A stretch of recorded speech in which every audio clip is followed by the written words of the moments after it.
ezali likambo ya soni ya komona tozokende de violation en violation ya constitution pendant que tolobi tosala état de droit slogan parce que l'état de droit ezali principe ya gouvernance en vertu duquel le gouvernant n'a pas gouverné bazali sous l'obéissance de la loi.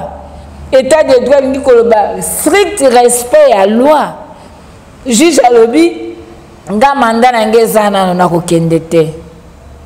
Ngai na goza la traité te lokola bato mosusu parce que nga na juridiction eza concerné na loi wana te.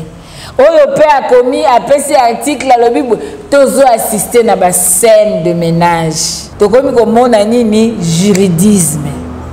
Juridisme ezu place na mboka.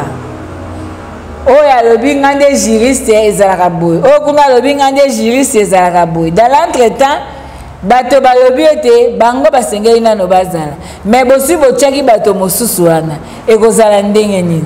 Yango moni toko assister na ba scène na juridisme na conséquence ya flottement. Bon yebisa ngai ministère de l'économie esalaka nini? Ministère du commerce esalaka nini?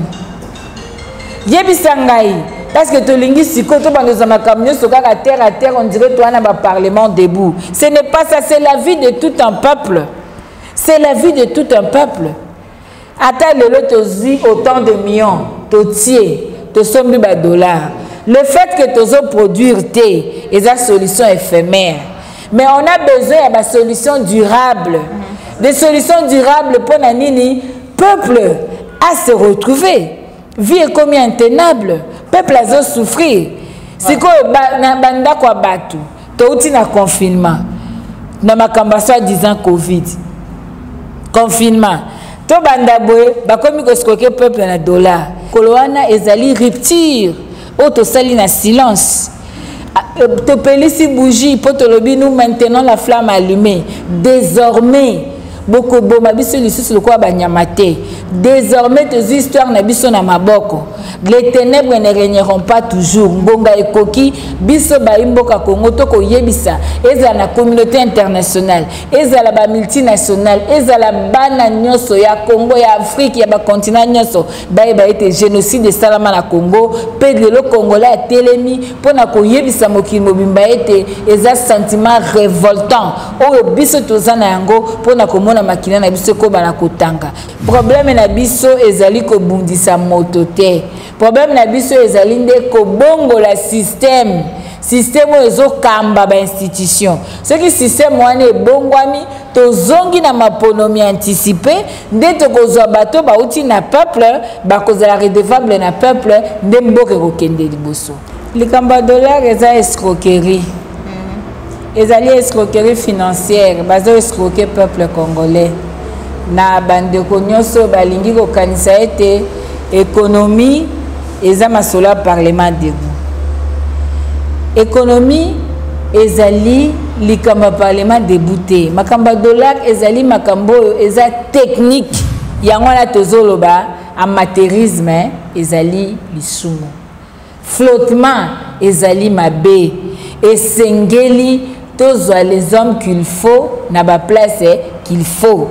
Ete moto akobeta masolo ya dollar ya mbongo ayeba ko expliquer yango ayeba ko lobela yango ce que lobi ozobunda po dollar ekita elingi koloba en même temps ozobunda pour que vie ya congolais social ya congolais kolia ya congolais kosomba ya congolais ezala pe malamu.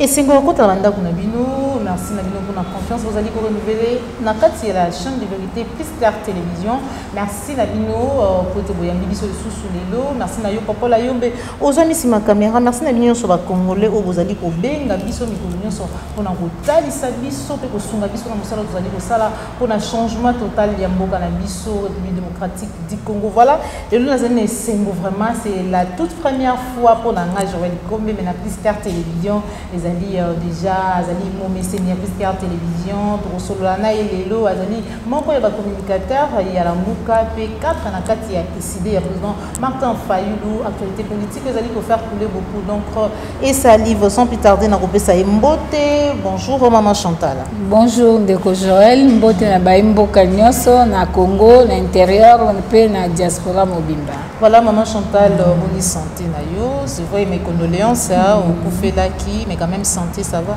Oui, merci. Tout n'est que grâce. Nzamba bon Moïse, c'est vrai, c'était un peu dur, mais par la grâce de Dieu, nous sommes là au service à peuple. Voilà, maman Chantal Moutuna Liboso, et le bisi baimbo kebele, ils allaient date où il y a les 2 août, où déjà banamboka ba congolais en général, ba commémorer ba génocide congolais di kani Ceuta qui nabino banduka décidé par président Martin Fayulu. C'est quoi l'objectif tout en commémorant la date wana? OK, ndeko oyebi ke ba koki ko effacer histoire en mboka te. Likambo koleka na mboka Congo eza likambo pasi. Ozomona ete bato bakokufa butu na moi, makila ya bato eza kotanga, bato bazozala na ba cimetière te. Milimu ezali kaka kolala quelque part. Pe moto akoki kotombola mongongo aloba ete ba Congolais bakokufa amonana kite.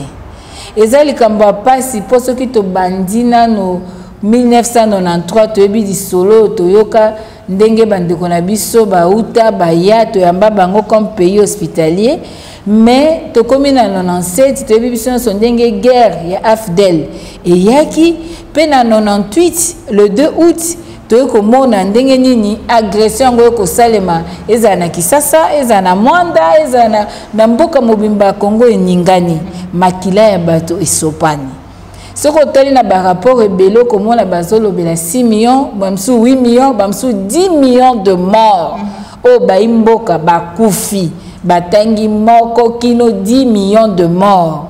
Pe likambi ya boye, ceux qui biso tolobi angote, elingi koloba ete tozali complice. Ceux qui biso tolobi angote, souvenir nini tokoloba na bana na biso. Bokitani na biso bakoyeba histoire ya Congo ndenge nini. Tozui awa oni ebimisi rapport mapping mais ba bombi yango na tiroir moyen ba imboka Congo ba yeba histoire ya mboka ezate moyen bato bakosala mabe bakotangisa makila ba yeba tete basengeli nde kozala na bisika ya boloko yango wana omoni le président élu Martin Fayulu lokola azali moto ya vivre na complicité na population azali le choix du peuple azali moto alingi le bien-être ya Congo azali moto alobaki ete alingi a offrir ba Congolais ba opportunité pour na koluka ete ba se développer peso ko tali na programme ya campagne na ya lobaki il faut la revalorisation du capital humain. Ce qu'on tali na décidé, bisoto koloba il faut investir dans le citoyen congolais. Mais tango ba congolais ba ko sila, to ko investir pa ya banani. Yango moni na humanisme, na bomoto, na mayele pe na boanya, na devoir à redevabilité attend que le choix du peuple. Aroy ko fanda kimiate, kota la butu na moi kino lelo, ba imboka ba kokoba na kukufa. Okene na jugu, okene na Ituri, na Magi, okene na Beni, okene na Bunya, na Ruchuru, na Kasik, okende bisika nyoso ba imboka Congo ba kokufa. Yango wana comme commandant du peuple a rappelé mémoire na biso a fongoli penza tiroir a bimisi lisolo ya génocide a fongoli penza tiroir a bimisi rapport mampingo e bombana a fongoli penza tiroir pona koyebisa biso alobi te ndenge oza boye bandeko no basina kokufa ata mokolo moko te okanisaka bango ata mokolo moko te okotalisa na molongo ete ya solo tokufi ebele ozali koloba te na molongo ete bosengeli ko reconnaître ete génocide esalami na mboka Congo nzoka nde soko ke na Rwanda balobaka 800 000 morts mais ndenge nini ezali génocide rwandais bango bazali ko utiliser yango fonds de commerce bisika nyonso nzoka nde pa na biso tozana plus de 10 millions de morts omoni tina esengelaki ko réveiller mémoire en tant que leader, en tant que visionnaire, en tant que patriote, en tant que umuto azana humanisme, azana devoir redevabilité à l'obité, ba imboka nangai. Le 2 août nde mabe kotaki na mboka. Le 2 août nde to bandaki kotanga bibembe ya koleka lisusu. Soki akei kotala ti ba guerre à 6 jours na Kisangani. O tomoni ba armée mi balé ougandaise na rwandaise eko bunda na mabele ya Congo, pe bomi bato. Ceux qui te font digner, tous à complices.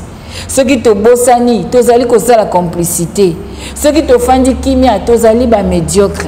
Yango moni et sengelaki côté le makotombola mongongo. En tant que commandant, tango atomboli mongongo, alobi et sengeli to reconnaître que le génocide de salami na mboka Congo. Et sengeli bato oyo basalaki génocide wana bazo etumbu yango to sengete tribunal ezala pona mboka RDC poto yeba bato oyo babomaki bato sort na bango kozala nini et sengeli molongo mobimbe ba ete chaque le 2 août bana mboka Congo batelemaka bakanisaka makila ya ba congolais oyo etanga maman Chantal alors que ba vous continuer kowa etanga ezoko bana kotanga potango bango bako continuer kotangisa balobi ya toboma kutu 10 millions basala eloko te ata tozoboma ba osala nini mais loyebi te mokolo wana ezali rupture oto sali na silence to pelisi bougie poto lobi nous maintenant la flamme allumée désormais beaucoup boma biso lisusu lokwa banyamate désormais tes histoires na biso na maboko les ténèbres ne régneront pas toujours ngonga ekoki biso baimboka Congo to ko yebisa ezala na communauté internationale ezala ba multinationale ezala bana nyoso ya Congo ya Afrique ya ba continent nyoso ba ete génocide de salama na Congo pe de lo congolais a telemi pona ko yebisa mokili mobimba ete eza sentiment révoltant oyo biso tozana yango pona ko na makila na biso ko bana kotanga nzoka nde makila ya congolais egoyi kotanga te kaka po ya zone mboka ya malamu kaka po ya zone kita na mboka na ye egoyi kotanga te po na groupe moko ya bato po na kobatela makambo na bango babandaka ko gérer ba groupe armé yango wana tina yo moni ete to telemi to pelisi bougie to lobi moto pela debout pour na ko réclamer il faut pas reconnaître génocide na mboko debout pour na ko réclamer ba exploiter rapport mapping debout pour na ko réclamer tribunal pour na ko sambisa ba bomi ba congolais na mabele na bisoa. Voilà maman Chantal les lots 13 personnalités ba une proposition o ya bango ba bengi consensus pour na maïta di maponami enfin que ceux qui lobby na 2023 maponami salami et ko vraiment ko sala mabu que ça la manolenge le longo bani le lenga malamu pour que to lobela sous masolo ya vérité des urnes d'état mususu so ya kande go mususu ko lobaka vérité des urnes était mazana façon mususu o ya ko exprimer ka ta mususu mécontentement na ye par rapport na maitali maponami mais kasi na kati ya ba proposition ya sortie ya crise ya mwana mboka président Martin Fayulu asilaka pe ko proposer pe likambo oyo etali réforme ya seni tango moni bandeko mosusu baye na même proposition boyambi yango ndenge. Merci Ndeko tozo reconnaître nanu ete congolais nyonso aza na droit pe na liberté ya kopesa makanisi na ye mpona koluka mboka ekende liboso tokoki koloba te ete bato mosusu te bakoki kokanisa ete toloba ete likanisi eza kaka ya biso bana eside to ya président élu Martin Fayulu te makanisi moto nyonso aza na makanisi ya malamu tokopesa ye longonya tokosepela na ye mais likambo ezali ya koyeba ete le président élu Martin Fayulu août au février alobaki déjà pour na plan sortie de crise alobaki déjà pour na ba réforme parce que ezo senga te to sala ba formalité to lingi penza to extirper microbe oyo esali nini eboti ba infection na ba institution nzoka nde ba réforme oyo biso to ko luka na nzela plan de sortie de crise ezali ba réforme institutionnelle consensuelle, ezali ba réforme te oyo kosalema na kati ya parlement oyo eza artificiel lokola bandeko ya IDPS bango moko balobaki balobi ete majorité wana eza artificiel par na emprunté nanu kaka bamona bango na ekotoki kosala réforme te na kati ya parlement oyo ndeko Augustin Kabuya alobi ete badepute baza nommé tokosala réforme kuna te tokosala réforme te parce que biso toyebi ete côté kuna ezali représentation ya peuple te le choix de l'électeur eza respecté te yango tolobaki na nzela plan de sortie de crise ete esengeli ba force en présence toza na FCC toza na cash toza na lamuka tosala réforme pona koluka kotala na CENI total l'organique ya CENI total lolengeni CENI esengele kambama total ndengeni loi électorale elaksaki biso ba limite na yango total ndengeni ba institution d'appui à la démocratie elaksaki biso ba limite na yango to solo la pona ko bongisa yango po ete to garantir sécurité ya choix électeur congolais donc eza différent na procédure o bango bazomema po biso toza koloba na bino butu na moi na kanisi ezo senga suto le peuple a moni motonyo sa moni na mpoasa ete le président élu azalaki na raison makambonyo sa lobaki azalaki na raison bango moko batatoli balobi bien ba député ba nommé balobi bien majorité artificielle bongo sikoyo bango bakosala masolo ya mboka ndenge nini or réforme wana yana litomba monene pona mboka na biso esengeli nde tokota penza na mozindo ya koluka penza lipanda ya CENI tozande na bosenga ya indépendance ya CENI ndeko CENI ce qui est indépendant ndeko garantir vérité des urnes bandeko soki bazana likanisi toboyi te mais na kati ya système ya ndeko Kabila na kati ya majorité ya ndeko Kabila na kati ya parlement oyo ya FCC na ya cash ya coalition oyo lelo kwa malonga ekobima ezali te problème na biso ezali kobundisa moto te problème na biso ezali nde kobongola système oyo kamba ba institution soki système wana ebongwami tozongi na maponomi anticipé nde tokozwa bato bauti na peuple bakozala redevable na peuple nde mboka ekokende liboso. Voilà, ndemboka okende liboso wana ezali maloba ya maman Chantal bazali 4 na kati ya ICD pe moko ya ba communicateur ya Lamuka. Maman Chantal lelo Nicolas wuti koleka biso sorte de décrire qui to ya dollar dépréciation ya franc congolais mais aucun mois tout moni shit libre ya dollar comment qui ko changer vous allez changer na 12 000 15 000 16 000 mais aucun mois que non na lolenge to sombela ka ba crédit $1 nous sommes à 2000 francs, 2100, 2000 euros dépendre de la bisika motozo qui échanger té mais to comprendre té instruction à chef de l'état et comme ba côté mususu té ko lisu na yo to analyse na yo na maizali ko leka par rapport na to ya dollar. Le kamba dollar eza escroquerie. Ezali escroquerie financière, bazo escroquer peuple congolais. Na bande ko nyoso balingi ko kanisa ete économie eza masola parlement debout. Économie ezali likamba parlement débouté makamba dollar ezali makambo eza technique mais chef de l'état il a instruit ne balobaka limbisa ngai ndeko limbisa ngai likamba dollar ezali likambo eza technique eza calcul o ezali réel ezali te olali na buto obi na zi prophétie na sala boité likamba dollar eza boye pona koluka ko stabiliser mbongo na biso ko pesa ngo valeur parce que toi na monnaie moko azana valeur nationalité d'abord na mboka ne moko ba consommer ba monnaie misusu ye moko ba consommer été pona koluka ko stabiliser problème ya mbongo na mboka na biso esengeli na no production ezala nzokande tozo produire te ya mibale tango bakambi oyo bakosala makambo misolo na mboka balobi ete to injecter dollar na marché to récupérer ba franc congolais pour na ko rendre franc congolais rare dollar et matatalo malam ezali pe lolenge bakanisi basala mais ngala ko tuna motuna Ce qui a semoule ezali 40 000. Dollar ezalaki 2 000. 1 dollar est 2 000.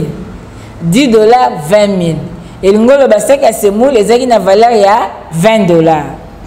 Lelo babi bazu dollars babaki na marché. Oui. Cambiste a dollar 12 000. Moussus a 13 000. Ça qui a semoule etikali kaka 40 000. Ozolandanga.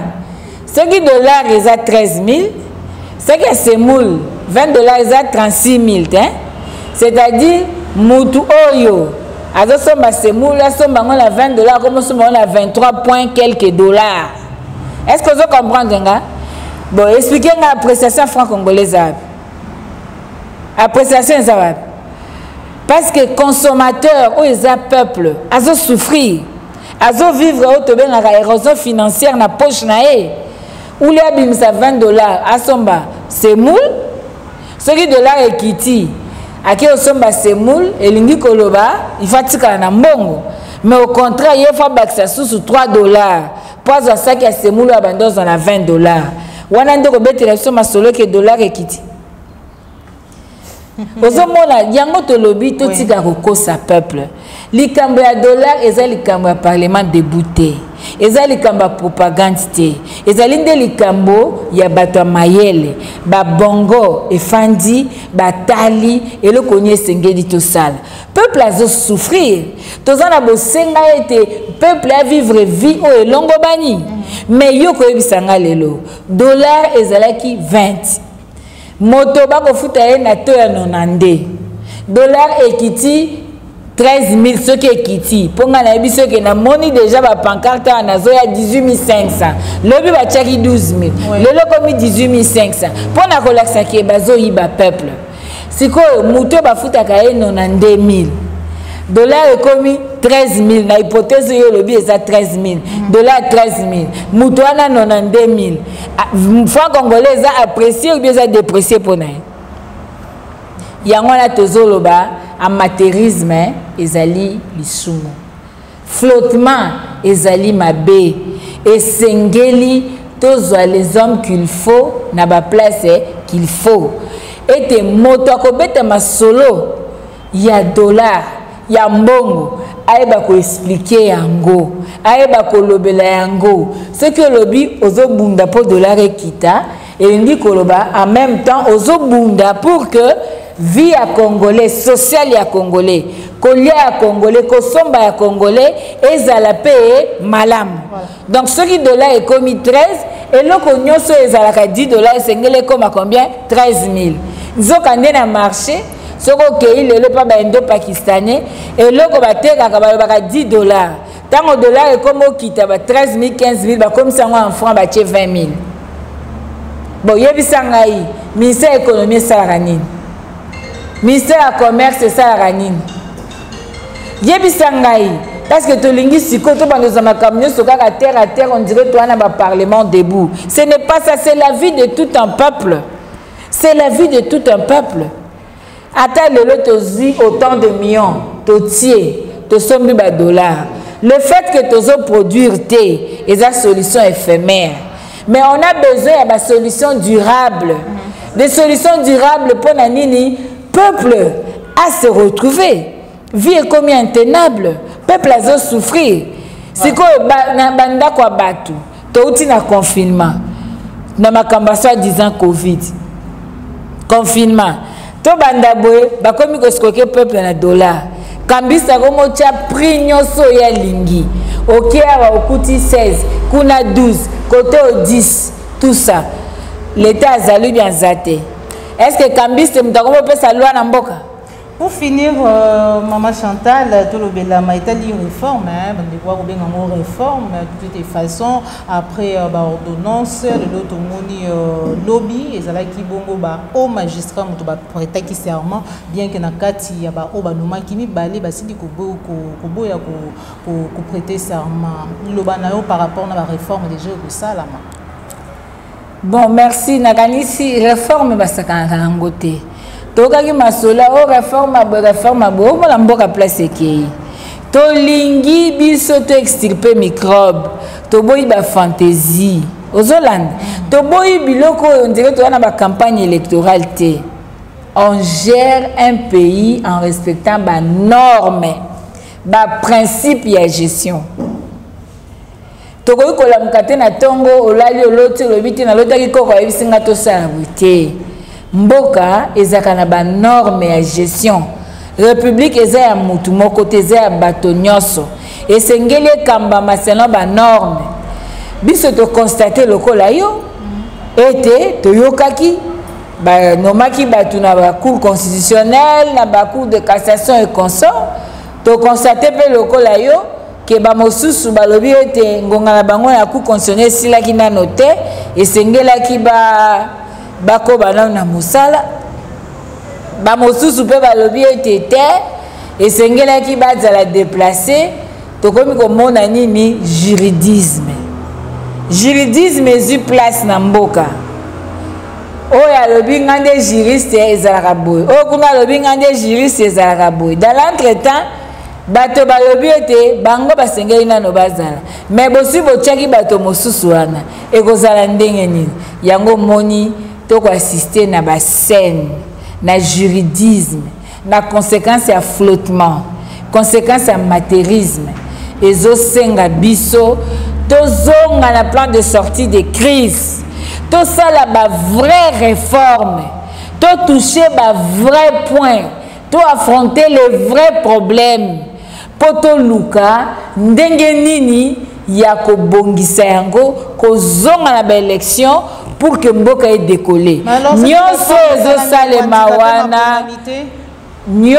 ezo salema wana ndeko ezali na yango kaka kopakola mafuta ezali na ngoka kuambelire lilita oyo na kati vie ezate miku ezali moto azalaka susu te totia bakaro tosala pierre tombale tobongisa me na kati eloko ezate donc on a koyebisa yo ete ezali likambo ya soni ya komona tozokende de violation en violation ya constitution pendant que tolobi tout ça l'état de droit slogan parce que l'état de droit ezali principe et gouvernance en vertu duquel le gouvernant n'a pas gouverné bazali sous l'obéissance de la loi. État de droit ni koloba strict respect à loi.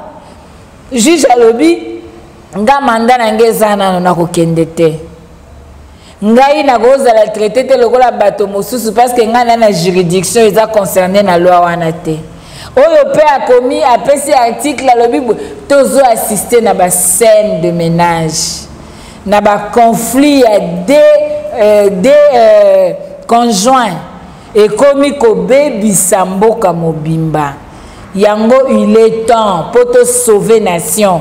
Nous devons retourner vers le souverain primaire pour que y ait la seule juge électorale à Ponamoto ya Lingi moyennant des réformes.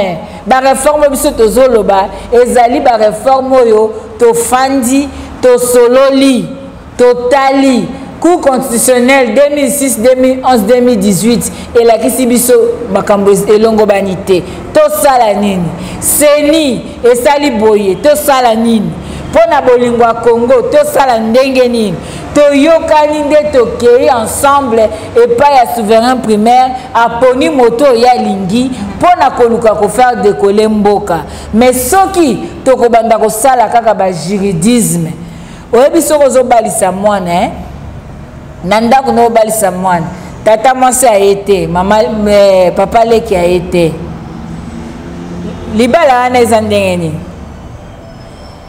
soki ozwi matanga omoni ke papa leki a été tata mwasi a été leso nini okoki kotire totika kokosa peuple.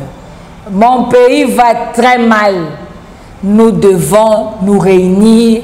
Tout ça la réforme au président élu à l'obiété, tout extirper microbes, tout longo la corruption, tout briser système au ebomimboka, système au ya au tie batuna yo peuple a ko voter yo batuna déjà bazara na CENI bazara na cour constitutionnelle bazo sakana na choix peuple bazo tcho bango balingi to briser ba système wana to respecter ba vrai choix ya ba peuple la biso wana ndemboke kozwa lipamboli mais tango biso toza ko bunda na makasi na biso toza bénité parce que peuple a se retrouver te peuple azolela azo regretter voilà.